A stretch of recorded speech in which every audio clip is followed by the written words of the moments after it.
John never really cared about this sort of thing anyway, but, we accepted on his behalf as well because he had a serious creative input into our existence. And, I'd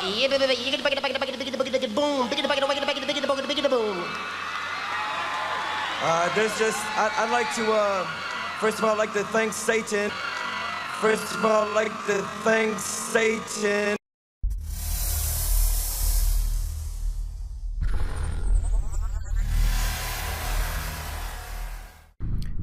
Is it possible the Super Bowl halftime shows are actually ancient rituals being performed in front of you, but you can't see what is actually happening because you were blind to occult science being used against you?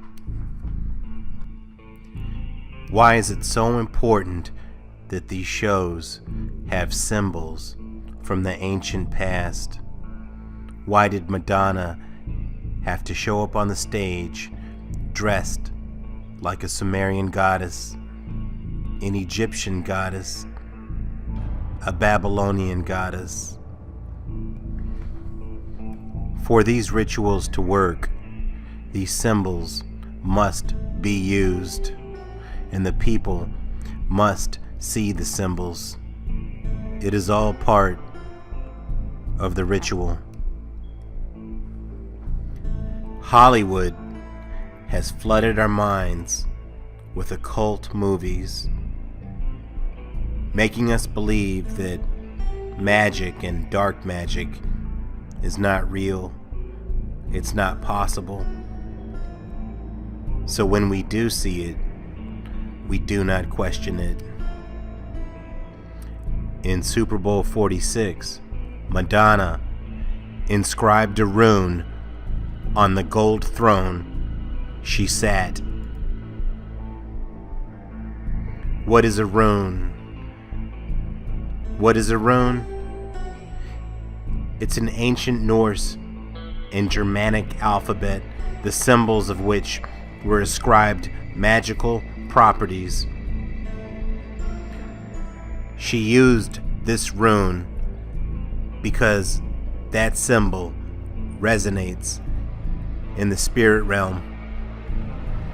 The people watching Madonna's halftime show were human DVRs, where their subconscious mind recorded the symbols, the runes that they saw. To understand how this works is very much like understanding sympathetic harmonics. If you put two pianos in a concert hall, and on one piano you began to bang on the C note, the piano on the other side of the concert hall, its string would begin to resonate that same C note without being touched because of the harmonics, the frequency. Even a symbol has a frequency, and by watching it, you carried it. Very much like you see in occult movies is exactly what was happening on the stage during the performance. Certain star alignments were overhead, and they had to perform certain gestures and say certain words at the time of the alignment. This was to ensure planetary influences and star constellation energies were locked into our time frame, in our realm, in our physical world. Certain influences to manipulate our behavior, our thoughts, our minds.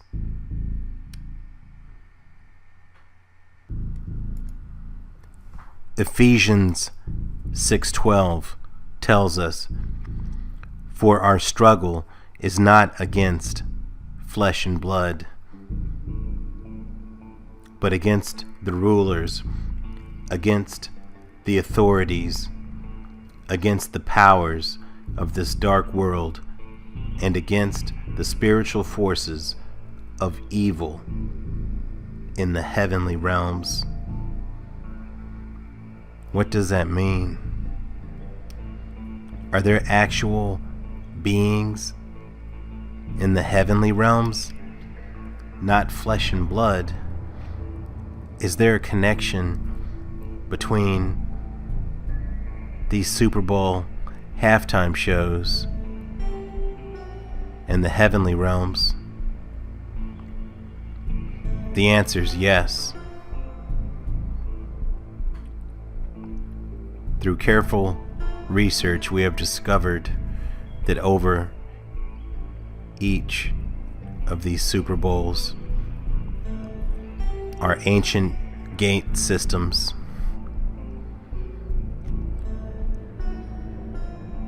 One is called the Silver Gate. In the ancient times, it was known as the exit out of the heavens. It is the Gemini constellation and Taurus constellation intersected by the galactic plane, also known as the Dark Rift. How can this be? What are the odds that the ancient exit of the heavens, the place where the ancients said the gods would leave, would be over such a popular sports event?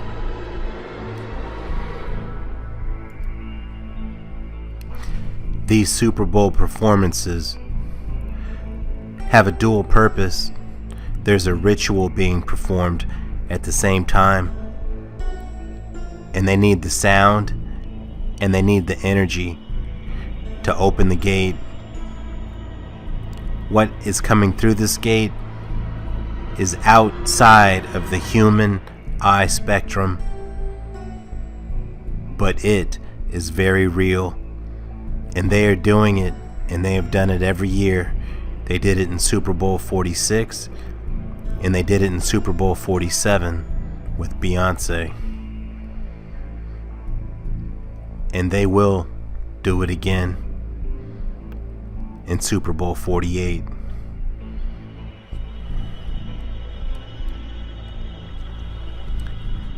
It was because of Super Bowl 46 I was able to ask the right questions and get the right answers in Super Bowl 47.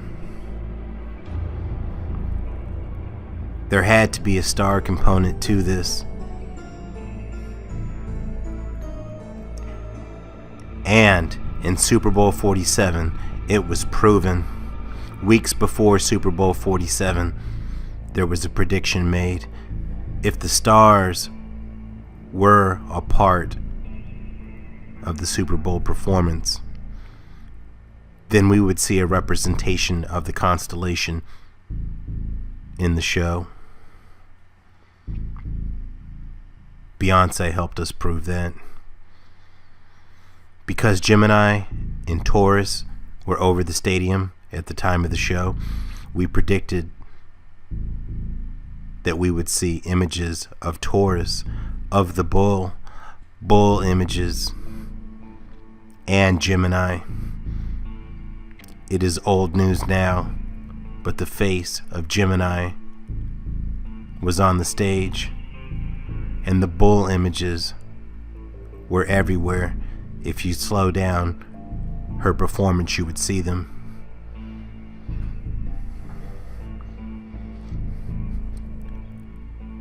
She actually laid down and performed in a bullseye, and those lines that you saw around the bullseye represented the constellation Taurus. There were symbols for Taurus all throughout the show, even a fiery bull. Why were they there? They were to create a connection between Taurus and, just like in the times of Moses, in the days of Noah, the bull was worshipped.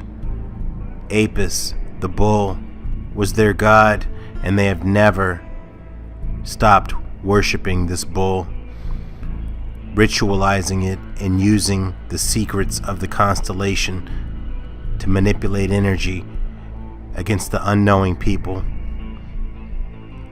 None of this is an accident. It is all carefully planned. Taurus, this bull, was also known as Molech, and child sacrifice offerings were made to this bull. Why is it so important that this halftime show ritualize the bull?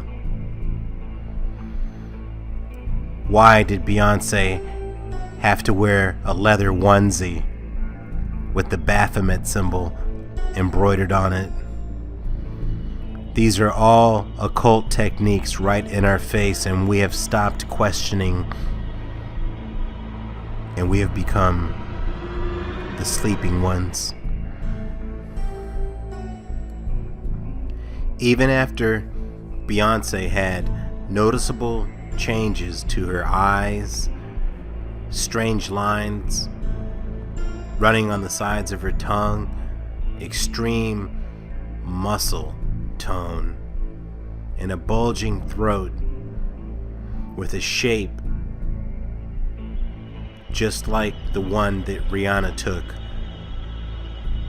in her Umbrella video.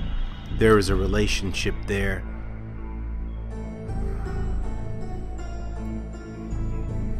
Even the Bible has examples of demon-possessed people that became so strong because of the increased muscle tone when they were possessed by an entity.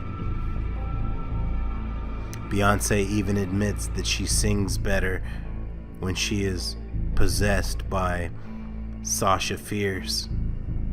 I remember right before I performed, I raised my hands up, and it was kind of the first time I felt something else come into me, and I knew that was going to be my coming out night.